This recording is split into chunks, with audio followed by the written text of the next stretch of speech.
இன்னைக்கு veg burger தான் பார்க்க போறோம். ஆனா கொஞ்சம் டிஃப்ரெண்டா கொங்கு ஸ்டைல்ல வெஜ் பர்கர் எப்படி பண்றதுன்னு பார்க்கலாம் வாங்க. அதுக்கு என்னென்ன இன்கிரீடியன்ஸ்ல வேணும்னு நான் சொல்றேன்.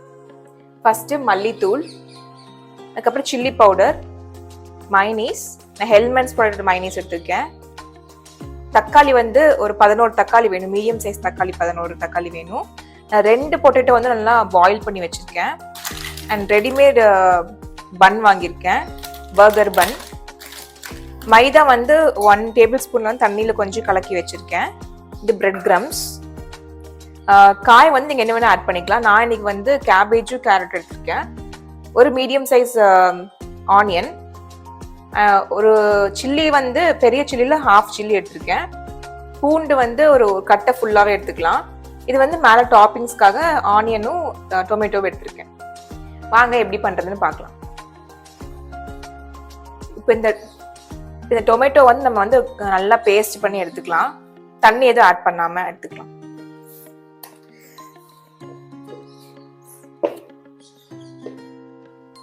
இப்போ நம்ம ஒரு பேன் வச்சுக்கலாம். அதில் டொமேட்டோ சாஸ் வந்து எப்படி ரெடி பண்றதுன்னு பார்க்கலாம் வாங்க.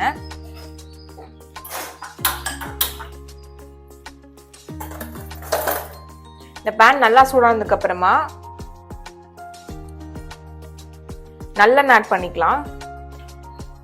இந்த சட்னி பார்த்தீங்கன்னா இட்லி, தோசை, சப்பாத்தி எல்லாத்துக்குமே வந்து நம்ம சைட் டிஷ்ஷாக வச்சுக்கலாம். நல்லெண்ணெய் யூஸ் பண்ணி பண்ணிங்கன்னா நம்ம ஒரு 1 வீக் 7 டேஸ் கூட வந்து தாராளமாக வச்சுக்கலாம். ஸோ இது வந்து பர்கருக்கு, பீஸாக்கு எல்லாருமே யூஸ் பண்ணிக்குவேன். இப்போ வந்து நான் ஆயில் ஆட் பண்ணுறேன். எண்ணெய் வந்து கொஞ்சம் தாராளமாக ஊற்றிக்கோங்க, அப்போ தான் வந்து கெடாமல் இருக்கும்.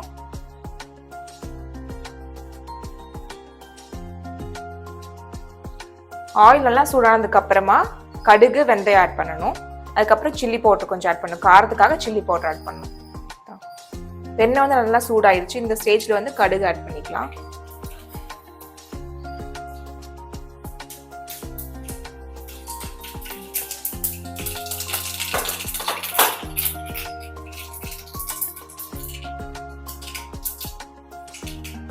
கடுகு நல்லா வெடிச்சு வந்ததுக்கு அப்புறமா வெந்தயம் ஆட் பண்றேன். சிம்ல வச்சுக்கோங்க.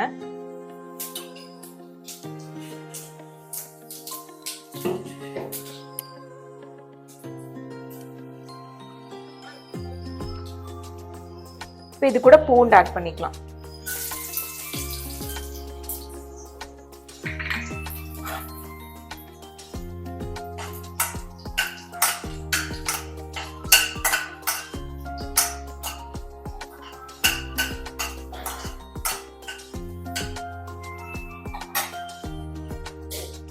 இப்போ இந்த ஸ்டேஜ்ல வந்து நம்ம கிரைண்ட் பண்ணி வச்சிருக்க தக்காளி பேஸ்ட் ஆட் பண்ணிக்கலாம்.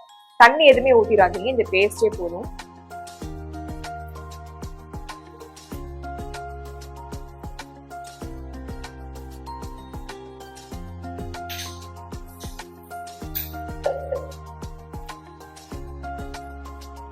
இந்த பேஸ்ட் கூட பாத்தீங்கன்னா சில்லி பவுடர் 1 ஸ்பூன் ஆட் பண்றேன்.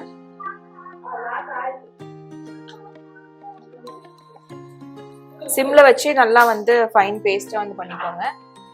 கொஞ்சமா வந்து மஞ்சத்தூள், பெருங்காயத்தூள் கொஞ்சம் ஆட் பண்ணிக்கோங்க. உப்பு தேவையான அளவு ஆட் பண்ணிக்கோங்க.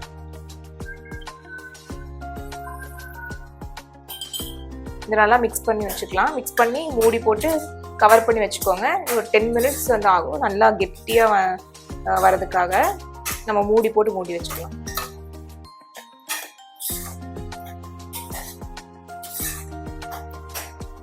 இந்த பேஸ்ட் வந்து வெளியே தெரிக்கும், அதனால வந்து கவர் பண்ணி நம்ம பண்ணிக்கிறது பெஸ்ட். எப்படி 10 மினிட்ஸ் ஆகும் நல்லா பேஸ்ட் ஆகிறதுனால நம்ம லிட் போட்டு நம்ம கவர் பண்ணிக்கலாம். இந்த பேஸ்ட் வந்து கொஞ்சம் கெட்டியா இருக்கு, நம்மளுக்கு இன்னுமே வந்து நல்லா கெட்டியாகணும். ஒரு 5 மினிட்ஸ் மட்டும் நம்ம இன்னைக்கு கொஞ்ச நேரம் வச்சிருந்தா போதும், நல்லா பேஸ்ட் மாதிரி நம்மளுக்கு கிடைச்சிடும். இப்போ மறுபடியும் நம்ம மூடி போட்டு க்ளோஸ் பண்ணி வச்சுக்கலாம். ஒரு 3 மினிட்ஸ் கிட்ட ஆனாலே போதும், நல்லா வந்து நமக்கு கெட்டியா கிடைச்சிடும்.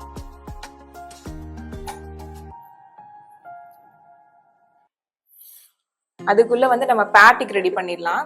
அதுக்கு நான் வந்து இன்னொரு கடாய் எடுத்திருக்கேன்.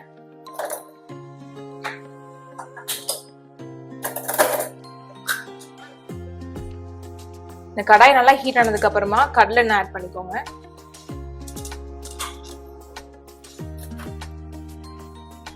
ஆயில் வந்து நல்லா ஹீட் ஆனதுக்கு அப்புறமா நான் குட்டி குட்டியா சாப் பண்ணி வச்சிருக்க கார்லிக் அதை ஆட் பண்ணிக்கலாம்.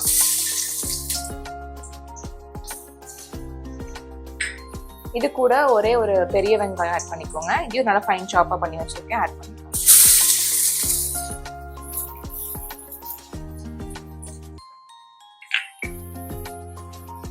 இது கூட பச்சை மிளகாய், பாதி பச்சை மிளகாய் ஆட் பண்றேன். ஏன்னா நம்ம வந்து சில்லி பவுடர் ஆட் பண்றோம், ஸோ கொஞ்சமா பச்சை மிளகாய் ஆட் பண்ணா போதும்.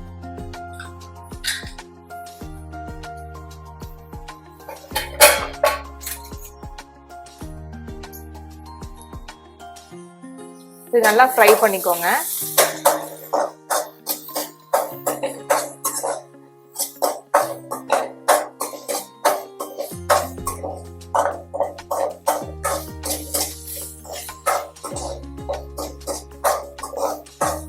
நீங்க வந்து கடலெண்ணெய்க்கு பதிலாக பட்டர் கூட ஆட் பண்ணிக்கலாம். எங்களுக்கு வந்து பட்டர் டேஸ்ட் அவ்வளோக்கா பிடிக்காது, அதனால நாங்கள் வந்து கடலெண்ணெய் ஆட் பண்ணிக்கிறேன். ரொம்ப வந்து அதிகமா எண்ணெய் யூஸ் பண்ணக்கூடாது, லைட்டா ஒரு 1 ஸ்பூன் மட்டும் நீங்க எண்ணெய் வந்து ஆட் பண்ணா போதும். இந்த பூண்டு ஸ்மெல் வந்து நம்ம ஒவ்வொரு பைட் கடிக்கும் போதும் அந்த ஸ்மெல் வந்து சூப்பரா இருக்கும் சாப்பிட்றதுக்கே. லாஸ்டா வந்து நம்ம ரா ஆனியன்ஸ் அப்புறம் டொமேட்டோ ஆட் பண்றோம், இன்னும் சூப்பரா இருக்கும். இப்போ வந்து ஆனியன் நல்லா வந்து ஃப்ரை ஆயிடுச்சு. இந்த ஸ்டேஜ்ல நம்ம வந்து என்னென்ன வெஜிடபிள்ஸ் உங்க வீட்டு இருக்கோ எல்லாமே ஆட் பண்ணிக்கலாம். நான் வந்து கேரட்டும் கேபேஜும் ஆட் பண்றேன்.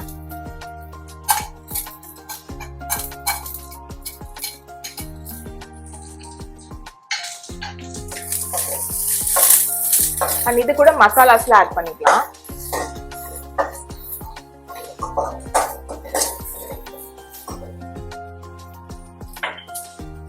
ஃபர்ஸ்ட் சால்ட் ஆட் பண்றேன்.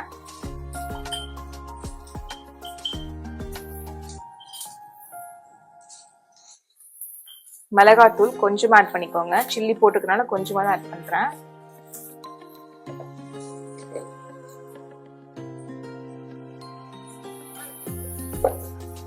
இது கூட கொஞ்சமா மல்லித்தூள், 1/4 ஸ்பூன் கம்மியா ஆட் பண்ணிக்கோங்க மல்லித்தூள்.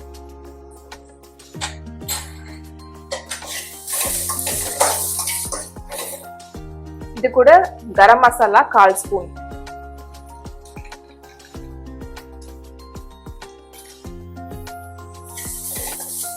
ஒரு 1 மினிட் மட்டும் நல்லா வதக்கிட்டு தண்ணி வந்து கொஞ்சமா தான் ஆட் பண்ணணும், ரொம்ப ஆட் பண்ணிடாதீங்க. ஏன்னா நம்ம பொட்டேட்டோவோட சேர்த்து நம்ம பிளெண்ட் பண்ணும்போது பேட்டி வரும்ல, அந்த பேட்டி வந்து நம்ம ஆயிலோட ஃப்ரை பண்ணும்போது பிரிஞ்சு வராம இருக்கணும். அதுக்காக வந்து தண்ணி ரொம்ப சேர்த்திக்க கூடாது, ரொம்ப லைட்டா வந்து காய் வேகிற அளவுக்கு மட்டும் ஆட் பண்ணிக்கோங்க.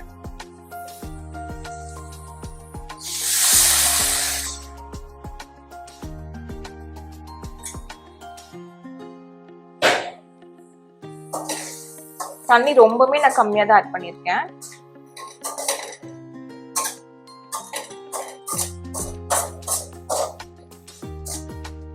ஸோ இந்த வாட்டர்லயே பாத்தீங்கன்னா காய் நல்லா வந்து இது வெந்து வந்துடும், மசாலாஸ் நல்லா வந்து காயோட பிடிச்சிக்கும். இப்போ வந்து பாருங்க நல்லா பேஸ்ட் மாதிரி வந்துருச்சு. இந்த பேஸ்ட் தான் நம்ம வந்து பர்கருக்கு பேஸா யூஸ் பண்ண போறோம். சப்பாத்தி கீட்டுக்குள்ள ரொம்பவே சூப்பரா இருக்கும் இந்த சட்னி. ஸோ இந்த ஸ்டேஜ்ல நம்ம வந்து ஆஃப் பண்ணிக்கலாம். இந்த காயெல்லாம் வந்து நல்லா பாயில் ஆயிடுச்சு. நான் தண்ணிக்கு ரொம்ப கம்மியாக தான் ஆட் பண்ணேன். ஸோ அந்த வாட்டர்லேயே வந்து நல்லா குக் ஆயிடுச்சு. இதை மாதிரி இது கூட வந்து நம்ம பாயில் பண்ணி வச்சிருக்கிற பொட்டேட்டோஸை ஆட் பண்ணிக்கலாம். நான் ஸ்டவ் ஆஃப் பண்ணிக்கிறேன். இங்கே 2 பொட்டேட்டோ நான் வந்து நல்லா பாயில் பண்ணி வச்சிருக்கேன். இதெல்லாம் ஸ்மாஷ் பண்ணி எடுத்துக்கோங்க. நான் அதெல்லாம் ஸ்மாஷ் பண்ணிட்டேன். இதை வந்து நான் இந்த வெஜிடபிள்ஸ் கூட ஆட் பண்ணிக்கிறேன்.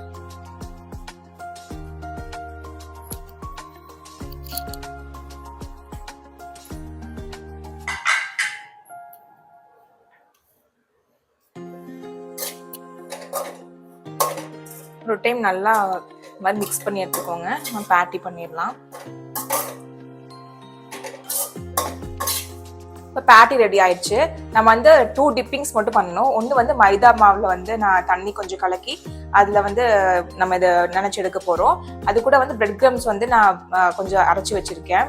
அதையும் நம்ம வந்து பெரட்டி எடுத்துக்கலாம்.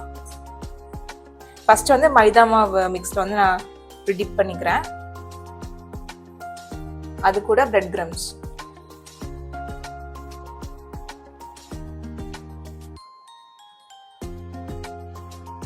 ஸோ இந்த பேட்டியை வந்து நம்ம ஆயிலில் நல்லா ஃப்ரை பண்ணி எடுத்து பர்கருக்குள்ளே வச்சுக்கலாம். ஸோ இப்போ வந்து ஆயில் ஃப்ரை பண்ணலாம் பார்க்கலாம் வாங்க. இப்போ இன்னொரு பேனில் வந்து நான் ஆயில் ஹீட் பண்ணிக்கிறேன்.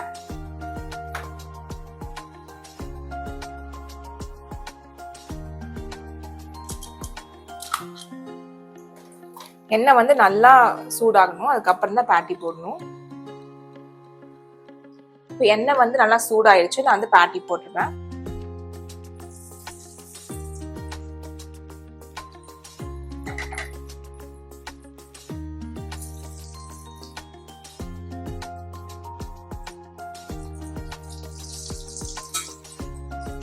பேட்டிக்கு வந்து எப்பவுமே தண்ணி கம்மியா போட்டுக்கோங்க. தண்ணி அதிகமா யூஸ் பண்ணீங்கன்னா பேட்டியில் இருக்க பொட்டேட்டோஸ் அப்புறம் ஆனியன்லாம் வந்து பிரிஞ்சு வந்துடும்.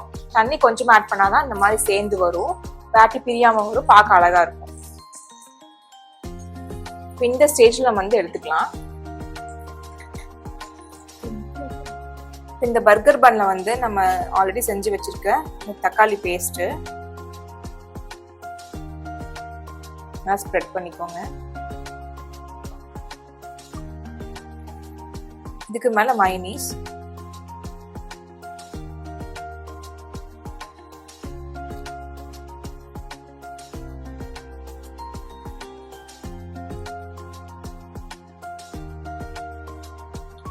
நம்ம ரெடி பண்ணி வச்சிருக்க பேட்டி,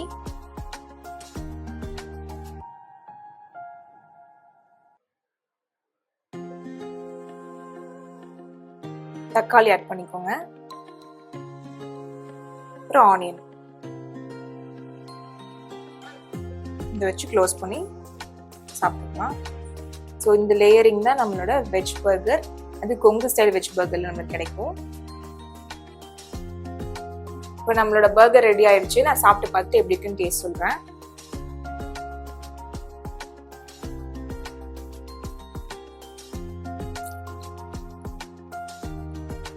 சூப்பரா இருக்கு. நம்ம கடையில போய் வாங்கி சாப்பிட்றத விட வீட்லயே ஹெல்த்தியா பண்ணலாம். செமையா இருக்கு. நீங்களும் ட்ரை பண்ணி பார்த்துட்டு உங்க ரிவ்யூ சொல்லுங்க.